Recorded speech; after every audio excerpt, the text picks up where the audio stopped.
Seumur hidup saya dan Anda, bukankah kita selalu diragukan oleh seseorang?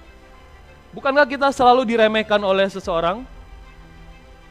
Tidak peduli apapun yang Anda lakukan, akan ada selalu orang yang meragukan Anda. Tapi ada satu orang yang tidak boleh ragu terhadap diri Anda sendiri. Siapa orang itu, Bapak Ibu? Siapa orang itu, Bapak Ibu? Yes, diri Anda sendiri, Bapak Ibu. Ada satu orang di dunia ini yang tidak boleh meragukan Anda, yaitu diri Anda sendiri. Dan akan tiba waktunya untuk orang-orang yang benar-benar suka dengan pekerjaan mereka dan tidak pernah menyerah, orang-orang inilah yang akan sukses, Bapak Ibu. Kenapa ada sebagian orang yang sangat tahan banting? Why? Nggak pernah menyerah walaupun apapun yang terjadi, walaupun utangnya banyak, walaupun kehidupannya sulit, walaupun panas, hujan, naik motor. Kenapa ada orang yang nggak pernah menyerah, Bapak Ibu? Jawabannya selalu kembali kepada satu kata yang sangat krusial, satu kata yang selalu saya ingatkan, yaitu kembali kepada kata impian. Kita perlu tanya kepada diri kita sendiri 5 pertanyaan yang sangat krusial. 5 pertanyaan yang kebanyakan orang tidak tahu jawabannya, bahkan sampai dengan akhir hayatnya mereka. Nah, kira-kira apa 5 pertanyaannya? Buat Anda yang ada di rumah, Anda boleh catat, Anda boleh foto juga. Nanti Anda tanyakan kepada diri Anda malam ini. Semoga Anda dapat jawabannya malam hari ini. Apa sih 5 pertanyaan tersebut?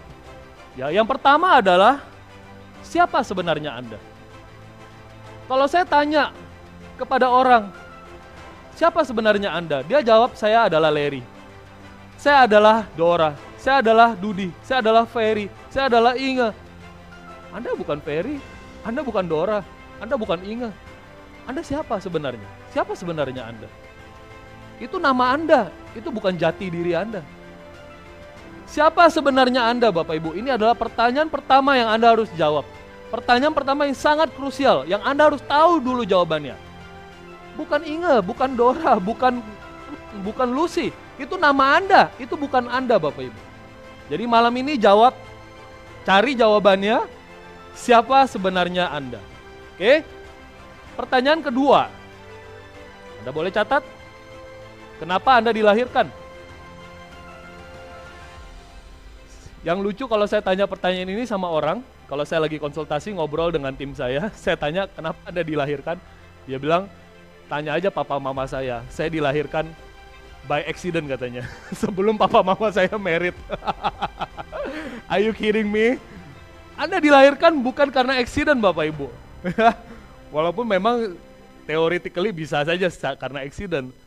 Tapi Anda dilahirkan ya adalah karena yang di atas itu memang mau Anda lahir, karena sudah takdir Anda lahir, Bapak Ibu. Tapi kenapa Anda dilahirkan? Banyak orang nggak tahu, Bapak Ibu. Kalau saya tanya kenapa dilahirkan, nggak tahu. Papa mama saya waktu umurnya misalnya 17 tahun ya, dibilang 17 tahun dan 9 bulan yang lalu papa mama saya melakukan hubungan, kemudian saya dilahirkan. Bukan karena itu, Bapak Ibu. Anda dilahirkan untuk sesuatu, Bapak Ibu. You are born to do something in this world. You are born for purpose. Anda dilahirkan untuk sebuah tujuan, Bapak Ibu. Ya, itu adalah pertanyaan kedua yang Anda harus tanya. Kenapa Anda dilahirkan di dunia ini, Bapak Ibu? Apakah married by accident? Of course not. Kalau saya agama Buddha, saya percaya saya dilahirkan karena memang sudah karma saya. Mungkin di agama Anda juga diajarkan. Anda dilahirkan untuk apa? Baca mungkin kitab suci Anda sendiri, tanya kepada diri Anda sendiri. Yang ketiga, pertanyaan yang Anda harus jawab adalah, ya Anda boleh catat, apa tujuan kita hidup di dunia ini? Apa tujuan Anda hidup di dunia ini? Kebanyakan saya tanya, kamu tujuannya hidup, kalau saya lagi interview karyawan yang baru, saya tanya, tujuan kamu hidup di dunia ini apa? Dia nggak bisa jawab. Karena the whole life, tujuannya adalah bangun pagi, kerja sama orang, pulang, tidur, dan kemudian besok begitu lagi sampai selama-lamanya. Itu bukan tujuan Anda, Bapak Ibu. Itu adalah pekerjaan sehari-hari Anda, Bapak Ibu. Yang saya tanya kepada Anda adalah, apa tujuan Anda hidup di dunia ini? Apa tujuan besar Anda hidup di dunia ini? Ini Anda harus jawab. Anda harus bisa jawab, Bapak Ibu. Yang keempat, apa sebenarnya yang Anda inginkan? Apa sebenarnya yang Anda inginkan di dunia ini? Apakah Anda pengen membantu orang? Apakah Anda pengen membahagiakan orang tua Anda? Apakah Anda pengen membahagiakan anak Anda? Apa sebenarnya yang Anda inginkan? Kalau saya tanya orang, apa yang Anda inginkan? Saya ingin gaji besar, Pak. Of course, that's not the answer. Anda harus gali lebih dalam, Bapak Ibu. Luangkan waktu malam hari ini, gali lebih dalam, Bapak Ibu. Dan pertanyaan yang terakhir yang Anda harus tanya kepada diri Anda sendiri adalah, apa impian Anda? Impian Anda apa yang paling besar yang ingin Anda wujudkan? Ini adalah 5 pertanyaan penting yang menurut saya kalau Anda sudah bisa menemukan jawaban dari 5 pertanyaan ini, maka apapun yang terjadi pada hidup Anda, seberapa berat tantangan apapun yang terjadi dalam hidup Anda tidak akan pernah menyerah, Bapak Ibu. Anda tidak akan pernah give up, Bapak Ibu. Siapa Anda sebenarnya? Kenapa Anda dilahirkan? Apa tujuan Anda hidup di dunia ini? Apa sebenarnya yang Anda inginkan? Dan apa impian Anda? Kebanyakan orang nggak punya ini semua, makanya mereka jebak dalam rutinitas sehari-hari, Bapak Ibu. Terjebak dalam, kalau kita bilang, monkey business. Walaupun Anda bisnis, terjebak dalam monkey business. Oke? So, Anda harus bisa jawab pertanyaan ini, dan ini kadang-kadang jawabannya tidak ketemu satu hari, Bapak Ibu. Kadang-kadang Anda lagi mikirin pun nggak bisa tidur. Saya dulu waktu cari jawabannya pun nggak bisa tidur. But it's okay, it's normal, Bapak Ibu. Oke? Next. Dalam perjalanan Anda mencari jawaban dari 5 pertanyaan ini, Anda pasti mengalami kemunduran atau setback. Tidak ada yang mulus dalam dunia ini. Akan tetapi setiap Anda mundur satu langkah, entah karena pandemi, karena utang Anda, karena apapun itu, Anda akan maju 2 langkah lagi, Bapak Ibu, kalau Anda sudah bisa menjawab 5 pertanyaan di atas. Sebagai pengusaha atau sebagai manusia biasa, wajar kalau kita mengalami kemunduran. Kadang-kadang kita mundur. BioGreen juga pernah mundur, saya juga pernah mengalami kemunduran.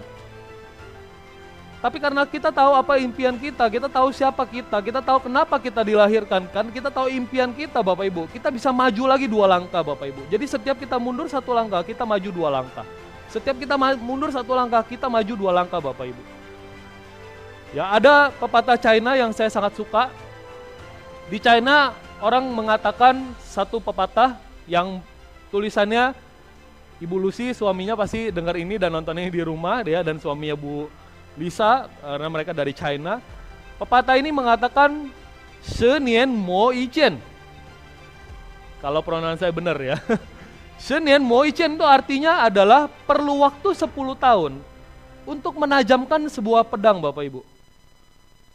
Jadi untuk menajamkan sebuah pedang itu perlu waktu 10 tahun. Orang China itu pepatah itu bilang. Artinya adalah perlu waktu 10.000 jam sampai Anda menjadi ahli di bidang Anda.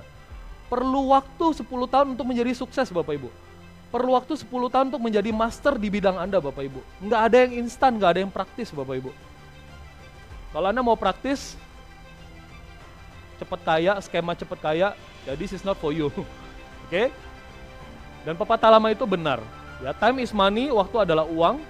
Tetapi untuk miliarder atau triliuner, yang lebih tepat adalah timing is money.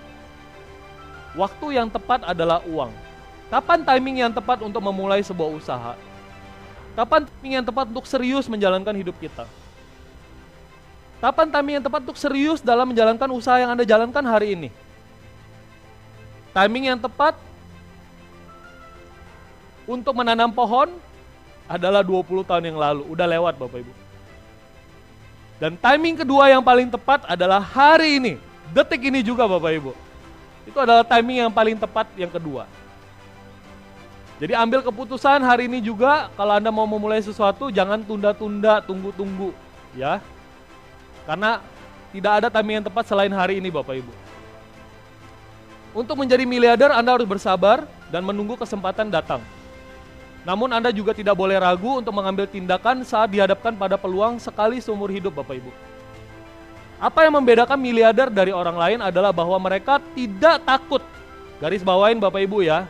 Apa yang membedakan miliarder dari orang lain adalah mereka tidak takut untuk kehilangan apa yang mereka miliki untuk mendapatkan sesuatu yang lebih besar.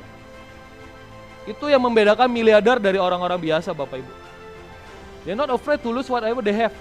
Saya dulu ingat sekali mentor saya bilang sama saya, waktu saya takut memulai usaha atau melakukan sesuatu yang besar, saya bilang saya takut gagal. Lalu mentor saya bilang sama saya gini, Larry, ibaratnya gedung 40 lantai. Kamu itu sudah di level basement katanya. Kamu takut jatuh, kamu mau jatuh kemana katanya. Kamu bukan di lantai 40, kamu di basement sekarang. Kamu gak punya apa-apa. Kamu udah di basement, kamu mau jatuh kemana lagi katanya. Dalam hati saya benar juga ya. I have nothing to lose Bapak Ibu. Waktu saya memulai usaha apapun, saya memulai usaha waktu umur 16, I have nothing to lose. Saya gak ada yang saya perlu takut hilang. Karena saya gak punya apa-apa Bapak Ibu. Saya mau jatuh kemana lagi Bapak Ibu. Kegigihan dalam menghadapi kemunduran menunjukkan kepada kita bahwa kesuksesan bisa datang dari keterbukaan terhadap ide-ide yang baru. Berani mengambil resiko dan belajar dari kesalahan kita. Perlu dicatat bahwa sebagian besar miliarder tidak begitu saja mengubah ide mereka menjadi perusahaan multimiliarder dolar begitu saja. Ini dicapai dengan, Anda harus garis bawain, ini dicapai dengan menemukan mitra yang tepat. Menemukan partner yang tepat, yaitu seorang performer. Seorang apa Bapak Ibu? Performer.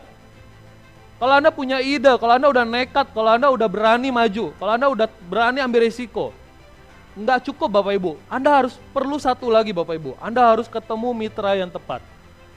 Saya beruntung di BioGreen, saya ketemu mitra-mitra yang tepat, yang luar biasa seperti Komnas semua, ya Mami Inge, Pak Johnson, Bu Lucy, Bu Kartini, kemudian Pak Andrili, Dr. Richard, dan di manajemen juga saya beruntung ada Pak Dudi, Pak Ferry, ada Pak Beni. Ya ini adalah mitra-mitra yang tepat Bapak Ibu. Ya kita perlu mitra-mitra yang tepat untuk kita bisa sukses. Kita harus gandengan tangan dengan orang yang lebih berhasil, bahkan lebih pintar daripada kita. Oke, next. Menyatukan diri Anda dan mitra performer yang tepat itu seperti menemukan, kalau di China itu ada namanya yin yang. Anda tahu yin yang ya, balance. Kayak saya orangnya emosian ya, meledak-ledak. Saya perlu Pak Dudi yang mungkin lebih yang mungkin lebih calm ya, seperti Pak Beni yang mungkin lebih calm, seperti Pak Ferry yang mungkin lebih calm gitu. Kalau mitra saya di manajemen nih, meledak-ledak juga gawat ya. Ada tuh dulu tuh mitra saya yang meledak-ledak, yang bawa-bawa pistol kalau ke kantor ya, itu nggak cocok ya. Jadi menyatukan diri Anda dan mitra performer yang tepat seperti menemukan yin yang Bapak Ibu. Mitra yang tepat akan saling melengkapi dengan keahlian masing-masing dan menunjukkan rasa saling percaya dan dukungan yang memungkinkan satu sama lain untuk berhasil. Saya kasih contoh salah satu kemitraan yang juga sangat terkenal, perusahaan yang paling sukses di dunia ini, yaitu Apple. Steve Jobs itu orangnya mirip saya Bapak Ibu. Anda bisa nonton filmnya yang teriak-teriak, yang banting-banting barang gitu ya. Ya sekarang udah enggak, saya udah tobat. Tapi salah satu contoh kemitraan terkenal itu adalah seperti Steve Jobs dan Steve Wozniak. Ya, keduanya memiliki visi yang sama, yaitu meluncurkan produk yang dapat merubah kehidupan orang dan pasar. Dan kita sekarang kehidupan kita udah berubah gara-gara Apple. Dan mereka berdua mengetahui kekuatan dan kelemahan satu sama lain dalam menjalankan bisnis. Steve Jobs fokus pada sisi bisnisnya Apple, sisi marketingnya Apple. Wozniak fokus pada teknologi produknya. Ya, seperti saya dan Dr. Richard, kita bersinergi di sini. Nah, dengan keseimbangan tanggung jawab ini, produsen dan pemain dapat memainkan kekuatan mereka masing-masing dan mengembangkan bisnis mereka seefisien mungkin untuk berhasil dalam semua bisnis. Garis bawain, untuk berhasil dalam semua bisnis, Anda perlu partner yang tepat, yaitu seorang performer. Jadi kalau Anda sudah di bisnis, terutama di BioGreen, Anda perlu partner yang tepat. Anda udah ambil resiko, Anda udah mungkin jual barang Anda untuk gabung bisnis ini. Anda mungkin udah do the best, Anda udah coba semuanya. Tapi selama Anda tidak memiliki partner yang tepat, Anda tidak akan pernah berhasil Bapak Ibu. Selama Anda fight jualan, Anda tidak akan pernah berhasil. Anda perlu mitra yang tepat Bapak Ibu, Anda perlu performer. Partner yang tepat itu bukan yang temenin Anda tiap hari, yang hura-hura, yang hahihi, bukan Bapak Ibu. Tapi partner yang tepat itu adalah yang benar-benar bisa push Anda, bisa saling support, bisa perform. Bisa perform itu bisa memberikan hasil Bapak Ibu. Bukan yang bisa yang tim hahihi aja ya Bapak Ibu ya. Dikombinasikan juga dengan imajinasi empati, pandangan relatif tentang resiko, urgensi kesabaran dan juga eksekusi. Kemitraan bisnis adalah kunci terakhir Anda untuk sukses Bapak Ibu. Saya yakin BioGreen adalah partner yang tepat juga untuk Anda yang belum memulai bisnis ini Bapak Ibu. Yang belum memulai bisnis sama sekali. Saya yakin BioGreen adalah partner yang tepat. Karena Anda di sini memiliki mentor-mentor yang akan membimbing Anda, mengajari Anda sampai Anda berhasil.